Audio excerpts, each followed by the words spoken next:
অবশ্যই আপনাকে শিখতে হবে। Number 1, Google AI studio. আপনি যদি মনে করেন যে আপনার একজন টিউটর থাকলে ভালো হতো, যাকে আপনি যে কোনো সময় স্ক্রিন শেয়ার করে আপনার প্রবলেমটা সলভ করতে পারেন, গুগল এআই স্টুডিওটা ঠিক সেরকম।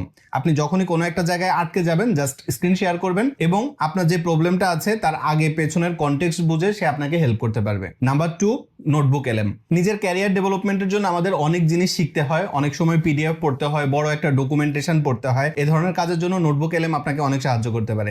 সে আপনার জন্য সামারি রেডি করে দিতে পারবে, ডকুমেন্টেশন তৈরি করে দিতে পারবে, আবার আপনাকে এক্সপ্লেইন করতে পারবে এই ডকুমেন্টের মধ্যে কি আছে। হেল্পফুল, তাই না? নাম্বার 3, কিভাবে ওয়েবসাইট বানাতে হয় এটা শিখুন। এই যুগে প্রত্যেকটা মানুষের একটা ওয়েবসাইট থাকা উচিত। আপনি কি কি জানেন, আপনার কি প্রজেক্ট আছে, আপনার কি টেস্টিমোনিয়াল আছে, সব ব্যাপারে ডিটেইল একটা আপনার ওয়েবসাইট অবশ্যই থাকা উচিত। বর্তমান এআই যুগে এরকম একটা ওয়েবসাইট বানানো অনেক সহজ। আপনি রেপ্লেট এআই আছে, লাভেবল এআই আছে, হোস্টিঙ্গার এআই টুল আছে, এরকম অনেক এআই টুল আছে যেগুলো ব্যবহার করে আপনি খুব সহজেই একটা পোর্টফোলিও ওয়েবসাইট বানিয়ে ফেলতে পারবেন। আপনি যদি আপনার ওয়েবসাইটের একটু